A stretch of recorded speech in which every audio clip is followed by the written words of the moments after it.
Hola, soy Israel Hurtado. Bienvenidos al podcast de Mr. H. Hola, buenas tardes. Soy Israel Hurtado. Bienvenidos al podcast de Mr. H.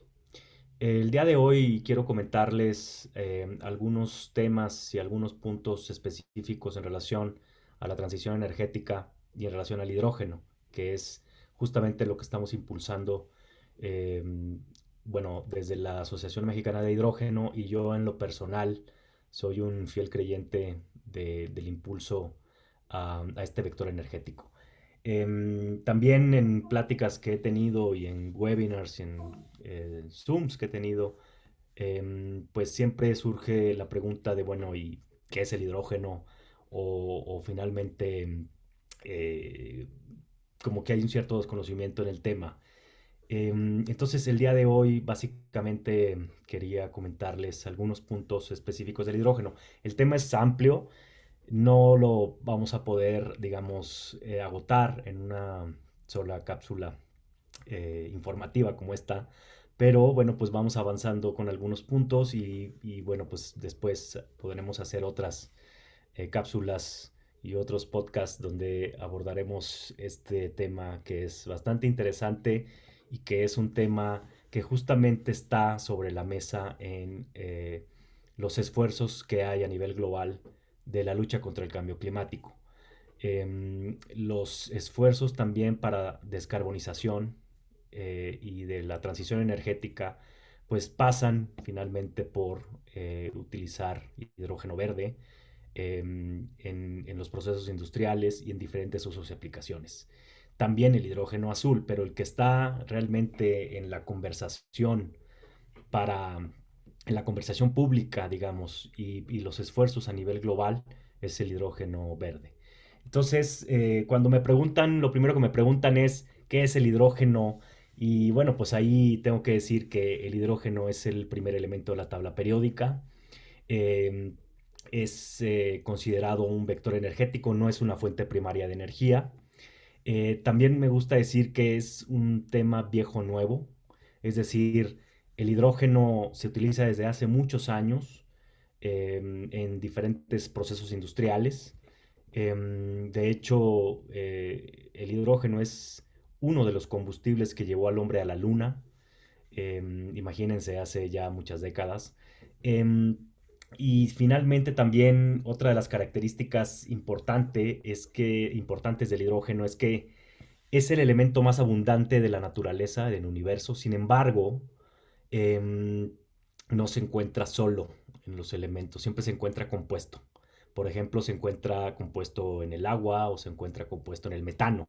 Entonces, para su obtención, se tiene que descomponer la molécula en la cual se encuentre presente y básicamente capturar al hidrógeno. Ese es, digamos, algunas de las características principales en relación al hidrógeno. Y ahora vamos a ver justamente un tema que a veces causa algo de confusión porque hablamos de hidrógeno gris, hidrógeno azul, hidrógeno verde e incluso hay otros colores como hidrógeno rosa. Em, y bueno, pues como que puede causar cierta confusión porque hablamos de los colores del hidrógeno. En realidad, el tema de los colores del hidrógeno tiene que ver con su origen, ¿no? Con su fuente energética y también en su proceso, digamos, de producción. En este caso, si hablamos del hidrógeno gris, estamos hablando de un hidrógeno que se obtiene de la descomposición del metano mediante un proceso que se llama reformado de metano o reforming y se obtiene hidrógeno. Pero como decíamos, este hidrógeno pues es contaminante al final del día. Es un combustible, como si fuera un combustible fósil, digamos. Entonces, em, después hay el hidrógeno azul, que también se obtiene del metano mediante este proceso de reformado. Sin embargo, ya en su proceso ya hay de obtención, ya tiene cierta captura de carbono. Por lo tanto, es menos contaminante que el gris. Sin embargo, sigue siendo contaminante. Y finalmente llegamos al hidrógeno verde, que es nuevamente, como lo he dicho, pues el hidrógeno que se está buscando impulsar para efectos de descarbonización, de la lucha contra el cambio climático y finalmente de la transición energética. Este hidrógeno se obtiene rompiendo la molécula del agua, eh, se separa el oxígeno y el hidrógeno, se obtiene hidrógeno. Si la electricidad que se utilizó para hacer funcionar los equipos que hacen este rompimiento de la molécula, que se le llama electrólisis, es un proceso eléctrico-químico. Si la electricidad que se utilizó para hacer funcionar los electrolizadores, que son los equipos que hacen la electrólisis, em, si esta electricidad proviene de fuentes renovables, ya sea una central solar, por ejemplo, una central eólica, geotérmica, pues entonces ahí es donde es considerado el hidrógeno verde.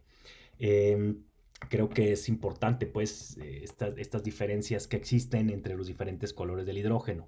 Como decía, también hay otros colores, por mencionar uno adicional, el hidrógeno rosa, ese se obtiene de centrales nucleares, por ejemplo. Pero para centrarnos más básicamente en el tema del hidrógeno verde, pues entonces estos son los colores que se consideran, digamos, y es, digo, más comunes, y es el hidrógeno verde nuevamente es el que está sobre la mesa o sobre las conversaciones para descarbonizar. Em, También siempre hay muchas preguntas con relación a los usos y aplicaciones del hidrógeno. Aquí me gustaría mencionar básicamente las principales. Una de ellas es el almacenamiento para las energías renovables o el almacenamiento de energías renovables. Mucho se habla también de la famosa intermitencia, que en realidad deberíamos hablar de variabilidad de las energías renovables. Pero bueno, como ustedes saben, pues una central solar solo genera durante el día, en la noche por obvias razones no genera. Y por lo tanto, esta central, pues durante la noche, pues finalmente no hay ninguna generación. Entonces, si se instalan electrolizadores en esta central solar, se puede producir hidrógeno verde o obtener hidrógeno verde, se puede almacenar en la propia central y se puede utilizar durante la noche. Por lo tanto, esta central solar va a estar generando electricidad o puede estar generando electricidad las 24 horas del día, los 365 días del año. Eso es lo que se considera como almacenamiento de energías renovables con hidrógeno verde, con lo cual se cierra el círculo de sustentabilidad, dado que pues, se utiliza energía solar, también igual podría suceder con la energía eólica y también con la geotérmica, instalando electrolizadores, produciendo hidrógeno verde, almacenándolo y finalmente utilizándolo en algunos momentos en el día, digamos. Con lo cual se puede mitigar el tema de la famosa intermitencia o variabilidad, como en realidad debe ser conocida. También otra de las sus aplicaciones es la descarbonización del gas natural. En este caso, lo que se hace, y ya se están haciendo pruebas piloto en algunas partes del mundo, es inyectar el hidrógeno verde en gasoductos, utilizando la infraestructura de la red de gasoductos que existe en el mundo. Y en México, pues hay una red nacional de gasoductos. A esto se le conoce como blending, que es inyectar hidrógeno verde y mezclarlo con el gas natural en una proporción, digamos, al día de hoy, pues lo que se están haciendo las pruebas pilotos es considerando un porcentaje de hasta el 15% de hidrógeno verde y un 85% de gas natural. Con esto lo que se busca es finalmente descarbonizar el gas natural. Y este hidrógeno que se mezcla con el gas natural, pues llega de igual forma tanto o puede llegar a residencias, a casas y a la industria, justo como sucede con el gas natural, y sirve para, por ejemplo, en el caso de las casas, pues para encender igualmente que el gas natural, para encender un boiler o una estufa, en fin. Y para las industrias, bueno, igual, para sus procesos industriales y también para los hornos y demás. En Reino Unido ya se está haciendo este blending y ya está llegando esta mezcla en una población cerca de Newcastle. ya está llegando esta mezcla a unas casas, digamos, a una población, en una población. Y en Estados Unidos también ya se están preparando pruebas para hacer, justamente en California, este blending, pero a nivel industrial. Entonces, este es otro de los usos y aplicaciones del hidrógeno. Y pues seguramente ustedes también han escuchado, uno de los temas importantes del hidrógeno es la movilidad. Seguramente han escuchado que ya hay vehículos que funcionan con hidrógeno, específicamente con celdas de combustible de hidrógeno o fuel cells. em, y ya existen pues autobuses que funcionan con hidrógeno, trenes que funcionan con hidrógeno, y ya se están haciendo pruebas también para pruebas con aviones y barcos. Entonces, ya se considera más eficiente, digamos, la utilización del hidrógeno o celdas de combustible hidrógeno, por ejemplo, en el transporte de mercancías de larga distancia, en el transporte pesado de mercancías, debido a varias razones. Por un lado está que tiene una mayor autonomía, digamos, de desplazamiento, con una sola recarga.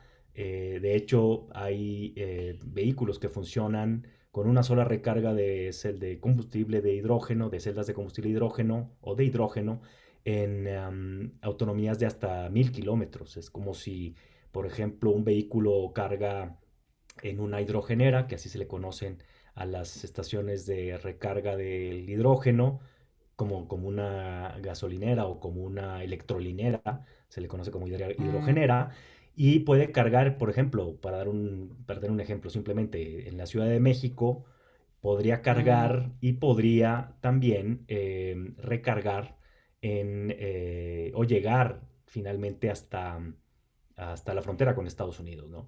Entonces, pues bueno, eso es importante mencionarlo, dado que pues se considera que es mucho más eficiente, digamos, el tema de utilizar hidrógeno para el transporte pesado de mercancías y también evidentemente para los vehículos de transporte de pasajeros particulares, digámoslo así. Ya hay estos vehículos que están funcionando en algunas partes del mundo. Y bueno, pues lo que se estima es que en el futuro también pues estén a un costo competitivo que permita pues bueno, que sea accesible, digamos, comprar un vehículo que funcione con celdas de combustible de hidrógeno. En el transporte pesado de mercancías se considera más eficiente dado que por un lado está la recarga que tiene mayor autonomía de desplazamiento, de distancia, y por otro lado que no agrega más peso a la carga que ya de por sí trae un tractocamión o un transporte pesado de mercancías, ¿no? Las baterías, principalmente de litio, pues bueno, agregan una carga y sobre todo el espacio también que pueden ocupar utilizando algunas otras baterías. En el caso de las celdas de combustible de hidrógeno, pues no ocupan mayor espacio y tampoco, digamos, agregan más peso. Entonces, por eso se considera que es más eficiente y además por el tema del tiempo de recarga.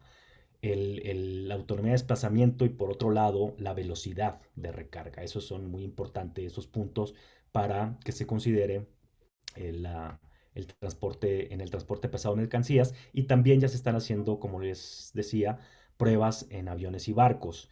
Ya existen trenes que funcionan con hidrógeno en Europa y también autobuses de pasajeros urbanos, de transporte público de pasajeros urbano, que funcionan con hidrógeno en algunas ciudades también, principalmente en Europa, pero también en otras partes del mundo. Entonces, pues ya funcionan, ya no es simplemente un proyecto, sino ya están en circulación en algunas partes del mundo trenes y autobuses y vehículos. En París, por ejemplo, existen flotillas de taxis que funcionan con hidrógeno. Y ya para concluir esta parte,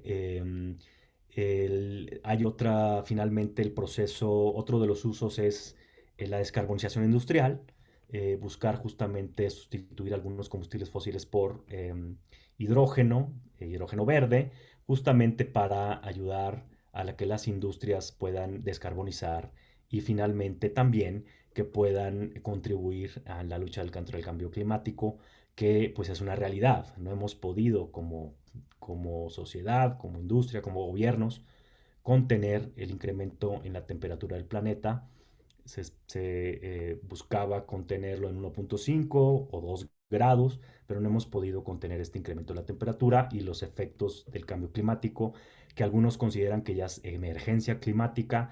El panel de expertos intergubernamental de las Naciones Unidas contra el cambio climático ya ha emitido pues, algunas recomendaciones y ya se menciona en realidad que estamos en alerta roja y justamente en este marco es donde se llevó a cabo recientemente en Glasgow la conferencia de las partes y pues los esfuerzos y lo que se está haciendo se considera que el hidrógeno verde puede ser un componente importante en la solución justamente contra el cambio climático.